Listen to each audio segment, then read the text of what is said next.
Welcome back guys. अब हम इस वीडियो में पढ़ेंगे refraction of light. Refraction of light का मतलब क्या होता है। हमने रिफ्लेक्शन में हमने क्या देखा था कि जब भी हमारी लाइट आती है किसी मीडियम पे तो वो बाउंस बैक कर जाती है, ठीक है। लेकिन रिफ्रैक्शन के केस में बिल्कुल अलग होता है। इसमें हमारा क्या होता है, जब भी कोई लाइट किसी मीडियम पे आती है तो वो ट्रांसमिट या वो बेंड करेगी या वो कन्वर्ज करेगी या वो डाइवर्ज करेगी, ठीक है। या तो वो बेंड करेगी या वो बेंड नहीं करेगी, डाइवर्ज होकर निकल जाएगी, ठीक है। इसको हम बोलते हैं refraction of light. Bending of light पढ़िए। बेंडिंग ऑफ लाइट मतलब कि लाइट का आना और उसका बेंड कर जाना। Of light when it pass from one medium to another. एक मीडियम से अनदर मतलब कि मान लो ये हमारी हवा से, रेयर मतलब हवा, किसी हवा वाले मीडियम से किसी डेंसर मीडियम में जा रही है। डेंसर मतलब ऐसा इसमें सॉल्वेंट प्रेजेंट हो, बताऊंगी मैं आगे। उसमें जा रही है, एक मीडियम से दूसरे मीडियम में जा रही है, उसको हम बोलते हैं रिफ्रैक्शन। हमारा कॉज रिफ्रैक्शन कैसे होता है, जब हमारी स्पीड ऑफ जब रिफ्रैक्शन क्यों होता है, due to change in speed of light. Speed of light change क्यों होती है, when a ray go from one medium to another. Okay, अब मीडियम क्या होता है, देखो मीडियम हमारे पास दो तरीके के होते हैं, रेयरर और डेंसर। रेयर मीडियम क्या होता है, जो इसमें हमारी एयर प्रेजेंट होती है, एयर मान लो या वैक्यूम मान लो, जहाँ पे हमारी स्पीड की लाइट बहुत ज़्यादा होती है। वो देखो that medium where speed of light is more, ठीक है। It is that medium in which speed of light is more, मतलब कि एयर वाला मीडियम होता है, यहाँ पे स्पीड की लाइट ज़्यादा होती है। लाइट की स्पीड हमारी बहुत ज़्यादा होती है। डेंसर मीडियम क्या होता है, ऐसा मीडियम जहाँ पे लाइट की स्पीड कम होती है। कम किस में होगी, जो हमारा वाटर वाला डेंसर जो होगा वो क्या होगा, इसमें हमारा वाटर वाला मीडियम होगा या फिर ऑयल, कोई सा भी ऐसा इसमें सॉल्वेंट सिस्टम प्रेजेंट होगा, ठीक है। उसमें हमारी स्पीड ऑफ लाइट मतलब लाइट की स्पीड बहुत कम होती है, उसको हम बोलते हैं डेंसर मीडियम। अब देखिए दो केसेस होते हैं। अगर हम देखेंगे ये हमारा एक सिस्टम है, ठीक है। हमारी रे आई, अब क्या होगा, हमारा नॉर्मल बनेगा, नॉर्मल एंगल। अगर हम देखेंगे ये बाहर हमारा रेयर मीडियम है, अंदर हमारा डेंसर मीडियम है, ये वाला डेंसर मीडियम है, तो हमारी लाइट की स्पीड कम होगी, ठीक है। रेयर हवा में तो स्पीड ज़्यादा होती है ना लाइट की, और ऐसे डेंसर में आएगी वो लाइट की स्पीड कम हो जाएगी। तो लाइट की स्पीड कम होगी मतलब वो टुवर्ड द नॉर्मल वो ऐसा करके बैंड होगी, ठीक है। इसमें आपको एरोस बनाने हैं, मैं एरो सिस्टम का यूज़ करूँ इसलिए बन नहीं पा रहा उसमें ऐसे, ठीक है। रेयर मीडियम पे आई लाइट, जैसे ही वो नॉर्मल की तरफ आई, डेंसर मीडियम में वो टुवर्ड द नॉर्मल बैंड कर गई। वहीं पे लिखा है रिफ्रैक्टेड रे बैंड टुवर्ड द नॉर्मल, कब, जब हमारी लाइट रेयर से डेंसर मीडियम में जाएगी, ठीक है। ये डायग्राम आपको यही शो कर रहा है। अब हमारा क्या है, डेंसर टू रेयरर। अभी हमारी रेयर से डेंसर में जा रही थी, अब क्या जाएगी हमारी लाइट डेंसर, अभी हमारी रेयर से डेंसर में पढ़ी थी ना हमने, अब हम पढ़ेंगे डेंसर टू रेयरर। अब हम अगर मान ले ये वाला मीडियम हमारा डेंसर है और ये हमारा रेयरर मीडियम है, क्या होगा, हमारी लाइट आई, नॉर्मल बना।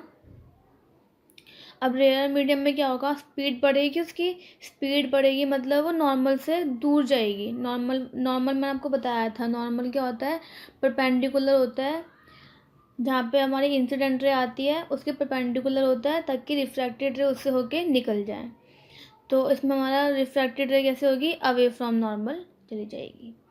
तो हमारा एंगल आई क्या होगा इसमें, ये वाला, ये क्या है हमारा एंगल आई, और ये वाला एंगल कौन सा है हमारा, एंगल ऑफ आर, ठीक है। अब गाइस देखिए, अब हम इसके अकॉर्डिंग देखते हैं, जो हमारा रेयर से डेंसर में जा रही थी तो डेंसर में हमारा एंगल ऑफ आर कम था, ठीक है। और जब हमारी डेंसर से रेयर में गई तो एंगल ऑफ आर ज़्यादा है।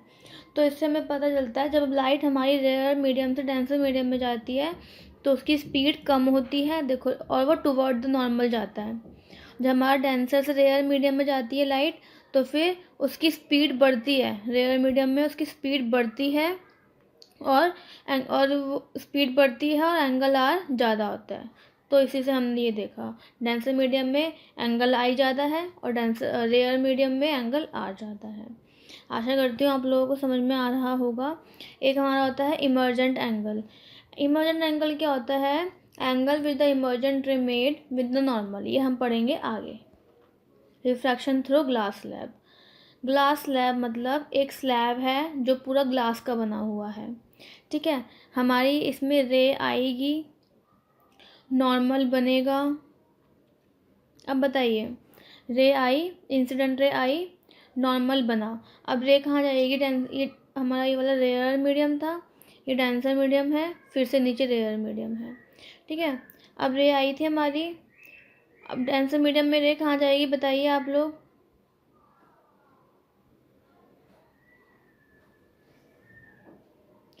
डेंसर मीडियम में हमारी रे जाएगी टुवर्ड द नॉर्मल, है ना।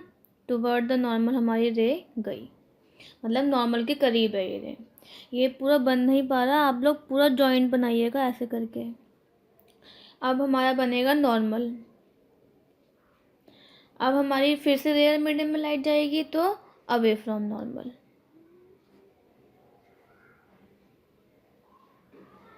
बनेगा अवे फ्रॉम नॉर्मल, ठीक है। अब हमारा एंगल ऑफ इंसिडेंट क्या होगा? जो पहली रे आई है, angle of incident, angle of, ये हमारा एंगल ऑफ I1 लिख देते हैं हम इसे, ताकि हम आगे पढ़ पाएँ और अच्छे से। एंगल ऑफ रिफ्रैक्शन क्या होगा? ये वाला एंगल ऑफ R, ठीक है। नॉर्मल के साथ बनता है ना, जो रिफ्रैक्टेड रे और नॉर्मल के साथ बनता है वो एंगल R होता है, ठीक है। अब हमारा एंगल ऑफ I2, देखो ये हमारा, अब इस केस के लिए जो हमारी डेंसर से रेयर में जा रही है, इस केस के लिए ये वाली रे कौन सी है? Incident ray. तो ये क्या होगा हमारा? एंगल ऑफ I2, क्योंकि 1 तो हमने उसको लिख दिया तो हम उसको 2 लिखेंगे। और ये क्या है हमारा? एंगल ऑफ E, मतलब जो रेयर मीडियम से रेयर मीडियम में रिफ्रैक्शन होगी तो पहली रे को क्या बोल लेंगे हम? इंसिडेंट। और जो वापस से रेयर मीडियम में जाएगी, पूरी कंप्लीट होके डेंसर से रेयर मीडियम में गई, उसको हम क्या बोलेंगे? Angle of emergent. और एंगल ऑफ इमर्जेंट और एंगल ऑफ इंसिडेंट, इमर्जेंट रे और इंसिडेंट रे हमेशा एक दूसरे के पैरेलल होती हैं। देखिए पैरेलल, इसमें भी हमारी पैरेलल होती हैं, ठीक है। तो इसी में अगर हम देखेंगे, देखो ये रेयर, डेंसर, रेयर, रेयर और रेयर मीडियम में एंगल सेम बनते हैं और डेंसर मीडियम में एंगल सेम बनते हैं। तो रेयर मीडियम में एंगल I1 और एंगल E सेम होंगे, इसके अकॉर्डिंग एंगल I1 और एंगल E सेम है। तो इसमें हमारा एंगल R और एंगल I2 सेम होंगे, एंगल R और एंगल I2 सेम है। अब हम इसकी बात देखेंगे एंगल I1 और R1 की बात। I1 रेयर मीडियम में बन रहा है, R हमारा डेंसर मीडियम में बन रहा है, तो ये सेम नहीं है। और एंगल I2, ये वाला एंगल I2 और एंगल E, ये डेंसर में था और ये रेयर में है, तो ये सेम नहीं होंगे, तो ये सेम नहीं है। तो कंक्लूजन क्या निकलता है? Angle in same media are same but in different medium is different. Same medium मतलब रेयर मीडियम में एंगल सेम बनते हैं, डेंसर मीडियम में एंगल सेम बनते हैं। तो और एंगल हमेशा हमारा नॉर्मल के साथ बनता है, कभी भी प्लेन के साथ नहीं बनता। इंसिडेंट रे और नॉर्मल के साथ बनेगा तो एंगल I, रिफ्रैक्टेड रे और नॉर्मल के साथ बनेगा तो एंगल R, और जो हमारा इमर्जेंट रे और नॉर्मल के साथ बनेगा तो एंगल E। देखिए अभी हमारा ख़त्म। इसमें छोटा सा चीज़ ये रखी है आपको, जब भी कोई लाइट ग्लास स्लैब पे पड़ेगी 90 डिग्री पे, तो उसमें कोई भी रिफ्रैक्शन नहीं होगा, इसमें लाइट हमारी बिल्कुल स्ट्रेट जाएगी 90 डिग्री। फिर से आपको बता देती हूँ, रिफ्लैक्शन, रिफ्लैक्शन मतलब होता है bouncing back of light, light का आना और वापस बाउंस कर जाना। और रिफ्रैक्शन, रिफ्रैक्शन का मतलब क्या होता है हमारा? इसमें मतलब होता है लाइट का आना और बैंड हो जाना, इसको हम बोलते हैं रिफ्रैक्शन, ठीक है। Application of refraction of light, बहुत सारे एप्लीकेशन हैं, आपने पढ़ा होगा या फिर मैं आपको अब जब पढ़ाऊँगी आपको आगे उसमें हम पता चलेगा हमें। Twinkling of stars, stars twinkle करते हैं, छोटे बड़े ऐसे दिखते हैं, तो ये सब कुछ हमारा रिफ्रैक्शन की वजह से होता है। फॉर्मेशन ऑफ रेनबो, जो हमारा विबग्योर बनता है रेनबो, वो हमारा रिफ्रैक्शन की वजह से बनता है। इसमें भी लाइट हमारी ऐसे करके आती है, यूँ लाइट आई बेंड हो गई, आई बेंड हो गई, आई बेंड हो गई, इसकी वजह से हमारा रेनबो, उसकी वजह से तो हमारा रिफ्रैक्शन होता है। और रेनबो का फॉर्मेशन कुछ अलग होता है, ऐसे होता है लाइट आई, रेनबो के ड्रॉप पे ये रिफ्रैक्ट हुई, फिर ये टोटल इंटरनल रिफ्लेक्शन होगा इसमें, रिफ्लेक्शन, और फिर वो रिफ्रैक्ट होकर बाहर निकल जाएगी। तो हमें इस चीज़ में पूरा रेनबो दिखाई देता है। ये पढ़ेंगे हम आगे चीज़ में। Object place under water appear to be raised, कोई भी चीज़ को वाटर के अंदर रखोगे तो वो ऊपर को दिखाई देता है।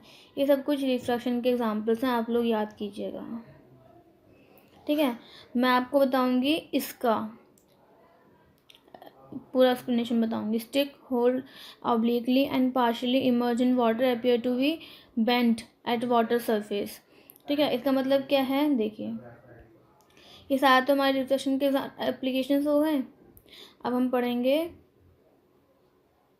Reason for effect of refraction. देखिए हमारा कोई भी, ये मतलब मान लो एक जार है, ठीक है, और हमारी पेंसिल की स्टिक, ये हमारी पेंसिल की स्टिक है, इसको तो नहीं लेते, आप कंफ्यूज हो जाओगे, ये हमारी पेंसिल की स्टिक है, ठीक है।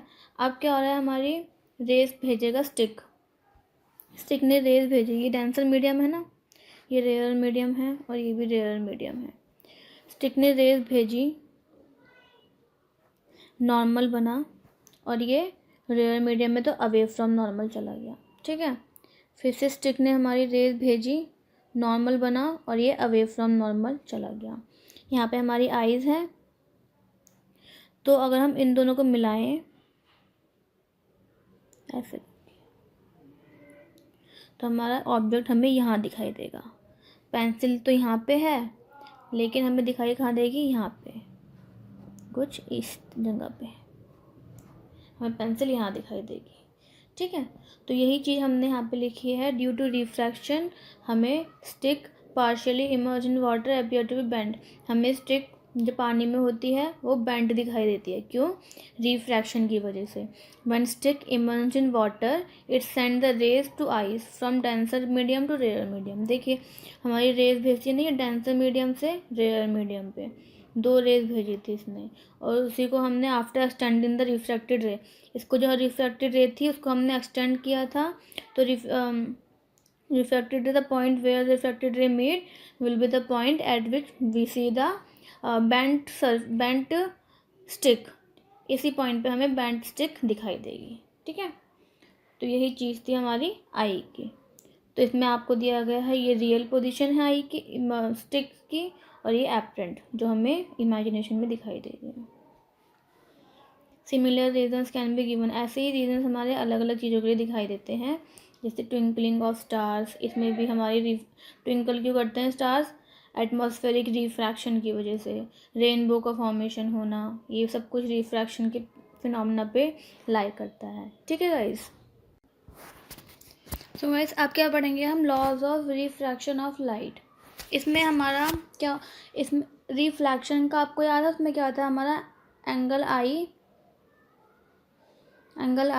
और एंगल आर सेम था, लेकिन इसमें तो हमारा सेम हो ही नहीं सकता, क्योंकि हमें पता है लाइट आई, ये मीडियम है, नॉर्मल बना, रिफ्रैक्ट हो गई, तो इसमें क्या होगा, एंगल आई ज़्यादा होगा एंगल आर से, तो इसमें तुम्हें पता है एंगल आई और एंगल आर सेम हो ही नहीं सकता। तो इसमें हम यूज़ कर सकते हैं ये वाली चीज़ कि देखिए इसका पहला क्या होता है, रिफ्रैक्शन का लॉ, ये कोई सा प्लेन है, ठीक है, इंसिडेंट रे आई, नॉर्मल बना, लाइट रिफ्रैक्ट हो गई, तो इंसिडेंट रे, रिफ्रैक्टेड रे और नॉर्मल रे एक ही प्लेन पे लाई करते हैं, ठीक है। दूसरा लॉ क्या होगा, स्नेल्स लॉ।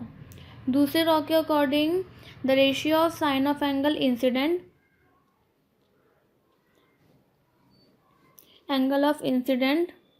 और angle of refraction, the ratio of sine of angle of incidence and angle of refraction is constant for given pair of media.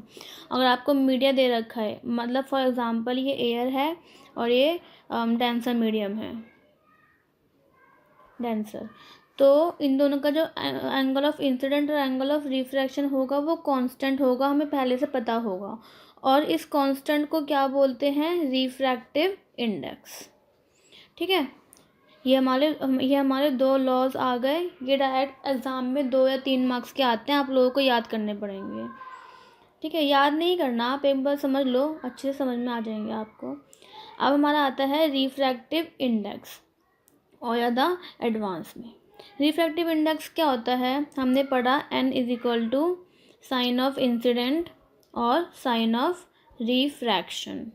ठीक है, ये तो होता ही है हमारा जब हमारी लाइट एक मीडियम से दूसरे मीडियम में जाती है। और इसको एक और तरीके से हम डिफाइन करते हैं, speed of light in given pair of medium.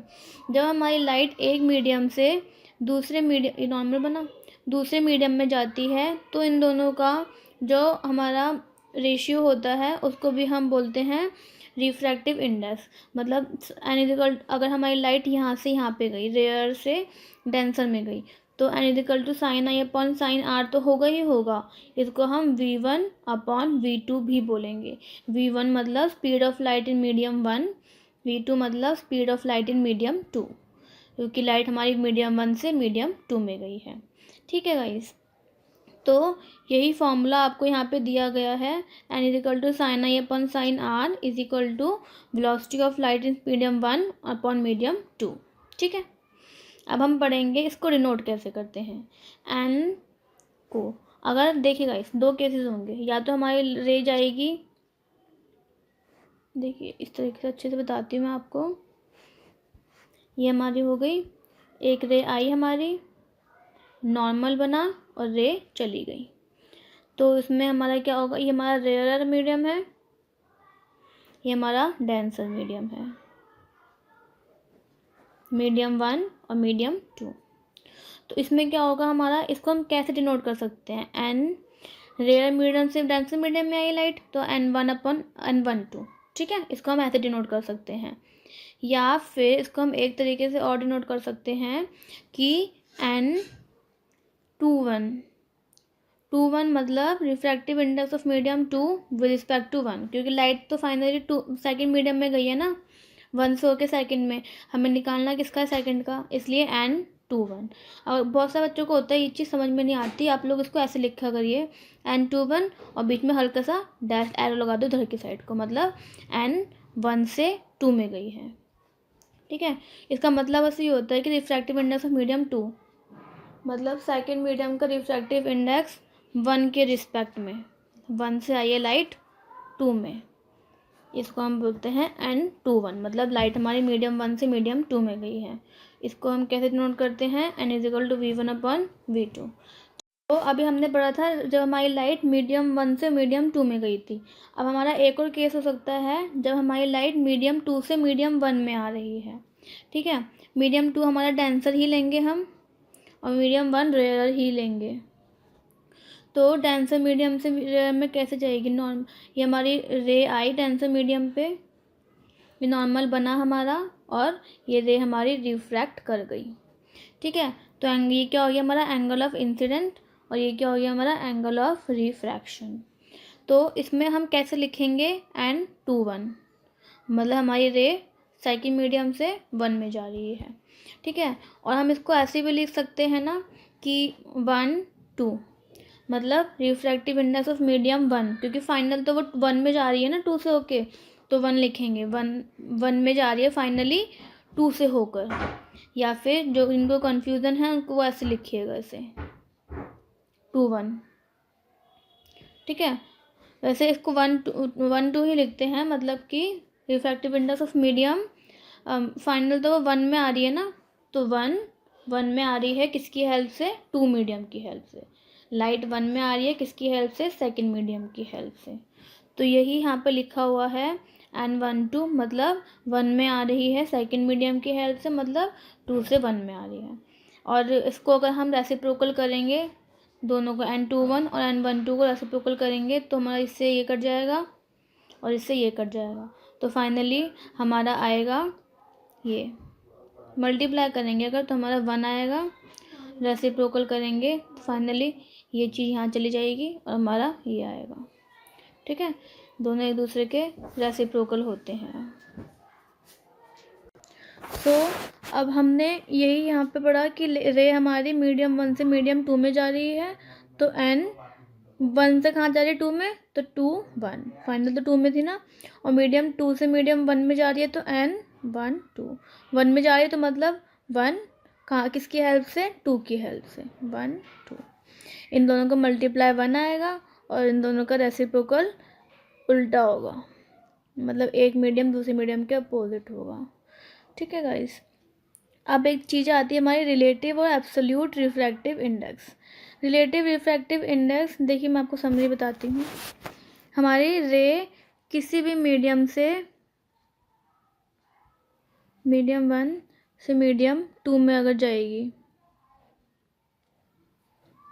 ये रे आई नॉर्मल बना और ये मतलब रेयर से डेंसर में, ठीक है, मीडियम कोई भी हो सकता है, मीडियम 1 हमारी एयर वैक्यूम कुछ भी हो सकता है, और मीडियम 2 हमारा वाटर ऑयल कुछ भी हो सकता है, मीडियम 1 भी हमारा ऑयल हो गया, ये हमारा एयर हो गया, कुछ भी हो सकता है, बस मीडियम 1 से मीडियम 2 में जा रही है, तो उसको हम बोलेंगे रिलेटिव रिफ्रैक्टिव इंडेक्स। हमें बताने कि मीडियम कौन कौन से हैं, या तो इसमें हमारी रे हमारी मीडियम 1 से मीडियम 2 में भी जा सकती है, या फिर 2 से 1 में भी आ सकती है, तो इसी को हम बोलते हैं रिलेटिव रिफ्रैक्टिव इंडेक्स। और जो हमने ऊपर पढ़ा था ना, वो हमारा रिलेटिव रिफ्रैक्टिव इंडेक्स ही था। n12 मतलब लाइट हमारी 2 से 1 में आ रही है, तो v2/v1, और 2 1 मतलब लाइट हमारी 1 से 2 में जा रही है, तो मतलब v1/v2। ठीक है गाइस, अभी हमारा होता है एब्सोल्यूट रिफ्रैक्टिव इंडेक्स। एब्सोल्यूट मतलब पूरा का पूरा एक्यूरेट, हमारी रे इसमें एयर से किसी मीडियम में ही जाएगी, उसमें तो हमारा मीडियम 1 से मीडियम 2 में जा रहा था, लेकिन यहाँ हमें पता है कि ये हमारा कोई भी सरफेस है, ये लाइट हमारी एयर से होके किसी भी मीडियम में जाएगी, तो इसको हम बोलेंगे एब्सोल्यूट, क्योंकि हमें पता है पहले से ही कि हमारा पहला मीडियम एयर है, दूसरा मीडियम कोई सा भी मीडियम है। वहाँ हमें पता था कि पहला मीडियम भी कोई मीडियम है, दूसरा भी कोई मीडियम ही है, चाहे वो एयर वाटर हो या वो वाटर एयर हो। यहाँ हमें पता है कि एयर से ही किसी मीडियम में जा रही है, इसलिए हम इसको बोलते हैं एब्सोल्यूट। इसका फॉर्मूला क्या होता है, n = c/v। c क्या होता है, speed of light in air, और v क्या होता है, speed of light in medium. ठीक है, relation between relative refractive index, इसमें देखिए, इसमें क्या है, हमारा कोई भी एक सरफेस है, हमने एयर और मीडियम 1 लिया है, ये हमारा एब्सोल्यूट है, देखिए एयर और मीडियम 1 एब्सोल्यूट है ना, एयर और मीडियम 2 ये हमारा क्या है, एब्सोल्यूट, दोनों के दोनों। एयर आई रिफ्रैक्ट कर गई टुवर्ड द नॉर्मल। ठीक है, अब इसमें n1 क्या होगा, हमारा एब्सोल्यूट है ना ये n1, तो n का फॉर्मूला क्या होता है एब्सोल्यूट में, c/v, तो इसमें हम लेंगे c/v1, क्योंकि हमारी लाइट मीडियम 1 में जा रही है। n2 क्या होगा, c/v2, मतलब लाइट हमारी v2 में जा रही है ना, तो c/v2। अब इन दोनों को रेसिप्रोकल करेंगे, n2/n1 करेंगे अगर हम, तो हमारा क्या आएगा फाइनल आंसर ये। तो इससे हमें क्या पता चलेगा, n21 = n2/n1, मतलब लाइट अगर हमारी पहले मीडियम से दूसरे मीडियम में जाएगी, तो हमारा रिफ्रैक्टिव इंडेक्स क्या होगा, n2/n1। ठीक है, ये हमारा फाइनल कंप्लीट हो गया। अब हमें थोड़ी सी चीज़ और जाननी है यहाँ पे, देखिए गाइस, ये चीज़ ना आप नोट्स में आपको दूंगी, तो आप लोग इसको एडिट कर लीजिएगा, ये गलत है, ये चीज़ थोड़ी सी गलत है। ठीक है, ये चीज़ सही है, क्योंकि अब मैंने देखा है वो चीज़ गलत थी, ये सही है। इसमें क्या है, जितना ज़्यादा रिफ्रैक्टिव इंडेक्स होगा मीडियम उतना ज़्यादा डेंसर होगा। क्यों, राइट हमारी आ रही है रेयर मीडियम से डेंसर मीडियम पे, ये नॉर्मल बन गया हमारा, आई रेयर से डेंसर में। ठीक है, इसमें हमारा एंगल आर कैसा होता है, कम होता है ना एंगल आई से, तो हमें पता है n = c/v होता है, तो sin i/sin r होता है, तो मतलब r से इन्वर्सली प्रोपोर्शनल है, जितना ज़्यादा r होगा n उतना कम होगा, जितना कम r होगा उतना ज़्यादा n होगा। तो इसमें हमारा क्या होगा, तो इसमें higher refractive index denser will be the medium, जितना ज़्यादा रिफ्रैक्टिव इंडेक्स है उसका मतलब क्या होगा, आर उतना कम होगा, और आर कम कब होता है, डेंसर मीडियम में।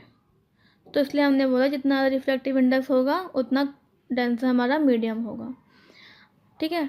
उतना ही, इसी में हमने ये बोला जितना कम रिफ्रैक्टिव इंडेक्स है, रिफ्रैक्टिव इंडेक्स अगर कम है हमारा तो मीडियम डेंसर रेयर होगा। क्यों, रिफ्रैक्टिव इंडेक्स कम है तो मतलब आर बढ़ेगा, और एंगल ऑफ आर कब बढ़ता है, हमारा रेयर मीडियम पे।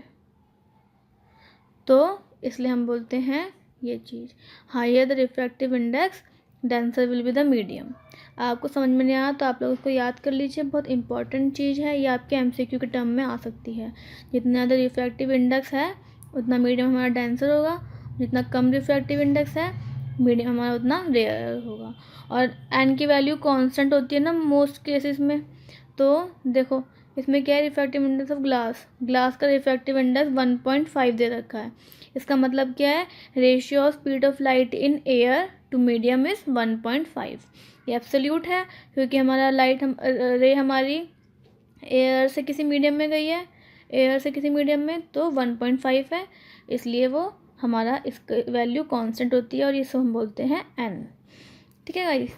अब हमारा आएगा स्फेरिकल मिरर्स। इतना तो आप लोगों को समझ में आ गया होगा, समझ में नहीं आया तो आप लोग मुझे बताइए कमेंट बॉक्स में, मैं आप लोगों को और अच्छे से समझाऊंगी। गाइस अब हम पढ़ेंगे refraction of light by spherical mirrors. Spherical mirrors यहाँ पे क्या आते हैं, वहाँ कॉनकेव कॉन्वर्जिंग था, यहाँ पे उल्टा होगा। ये हमारा कॉन्वेक्स मिरर कैसा था, उसमें ऐसा है ना। तो अगर हम इस वाले सर्कल को और इस वाले सर्कल को मिला देंगे तो हमारा ये वाला मिरर आएगा, और इसी को हम बोलते हैं कॉन्वेक्स मिरर। और उसमें कॉनकेव मिरर कैसा था, ऐसा। तो अगर हम इस वाले को और इस वाले को मिला दें तो हमारा ये वाला मिरर आएगा। तो यही चीज़ हमने पढ़ी है यहाँ पे, कॉन्वेक्स मिरर ये वाला होता है, और इसमें ये कॉन्वर्जिंग है, मतलब लाइट जितनी भी इसमें आएगी इस तरीके से होता है, लाइट आएगी वो कॉन्वर्ज करेगी, ठीक है। कॉन्वर्जिंग है, कॉन्वर्ज कर रही है, और रियल में हमारी रेस मिलती हैं, उसको हम बोलेंगे रियल फोकस होता है इसका। ऊपर से थिक है, मिडल से थिक है, और टॉप और बॉटम से ये थिन है। कॉनकेव लेंस में क्या होता है, मिडल से ये थिन है और ऊपर नीचे से ये थिक होता है, देखिए थिक ही दिख रहा है आपको। और ये डाइवर्जिंग है, डाइवर्जिंग मतलब मिरर है ये नॉर्मल है, ये ऑप्टिकल सेंटर है इसका, जितनी भी रेज आएंगी वो रिफ्रैक्ट करेंगी, वो डाइवर्ज करेंगी। देखिए रे आई हमारी और ये डाइवर्ज कर गई, इसलिए हम इसको बोलते हैं डाइवर्जिंग लेंस, ठीक है।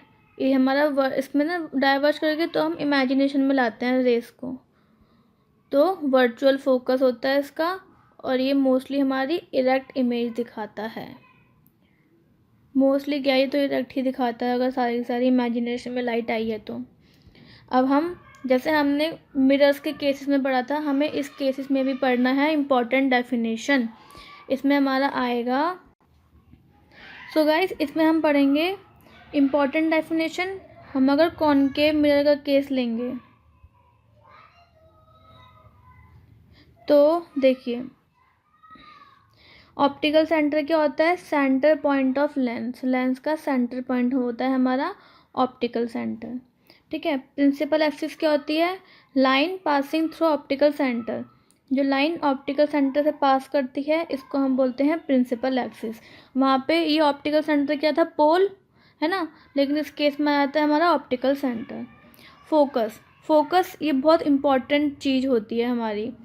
देखिए ऑप्टिकल सेंटर, यहाँ पर एक लाइन जाती है ताकि हम इससे रिफ्रैक्शन दिखा सकें, बिल्कुल सेंटर से जाती है। फोकस क्या होता है, focus point on principal axis to which light rays parallel to principal axis converge after passing through lens.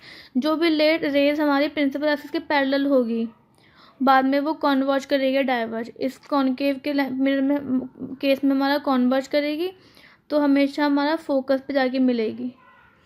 और कॉन्वेक्स के केस में हमारा ये कॉन्वर्ज करेगी, उसमें हमारा डाइवर्ज करी थी, और हमारा कॉन्वर्ज करेगी तो फोकस पे आके मिलेगी। तो यही हमारा होता है फोकस। और इसमें हमारा सेंटर ऑफ कर्वेचर होता है, इसमें लिखा नहीं है मैंने, मैं आपको बता देती हूँ। ये फोकस है हमारा, इसमें हम F1 F2 लिखते हैं। ये F1 हो गया, ये F2। और जो सेंटर ऑफ कर्वेचर होता है वो क्या होता है हमारा, बिल्कुल रेडियस होता है एक तरीके से। ये सर्कल है पूरा बनाएंगे तो इस तरीके से बनेगा कुछ, तो उसका रेडियस क्या होगा, ये इसको हम बोलेंगे सेंटर ऑफ कर्वेचर। तो सेंटर ऑफ कर्वेचर फोकस का हमेशा डबल होता है। तो लेंस के केस, मिरर के केस में हमने उसको C से डिनोट किया था, और लेंस के केसेस में उसको 2F से डिनोट करते हैं। मतलब F + F C बनता है, इसलिए 2F। और यहाँ पे बना तो 2F1, और यहाँ पे बनेगा तो 2F2। कंफ्यूज मत होइएगा, यहाँ पे लेंस के केसेस में थोड़ा डिफरेंस आता है इन चीज़ों में, ठीक है। तो फोकस ऑफ कॉनकेव लेंस का फोकस रियल होता है, और कॉन्वेक्स लेंस का फोकस हमारा वर्चुअल होता है, ठीक है। क्योंकि यहाँ पे हमारी लाइट कॉन्वर्ज करती है, हम कॉन्वर्ज करने के बाद मिलाते हैं लाइट को। यहाँ पे रेज हम पढ़ेंगे दूसरे वाले उसमें वीडियो में। तो आप लोगों को स्क्रीनशॉट लेना है तो आप लोग लीजिएगा। और गाइस, इसकी वीडियो पार्ट 1 ज़रूर देखिएगा, उससे आपको पता चलेगा कि वर्चुअल और रियल इमेज में हमारा क्या डिफरेंस होता है। ये देखिए रिफ्रैक्शन जो हमने आज पढ़ा है, पहला पेज,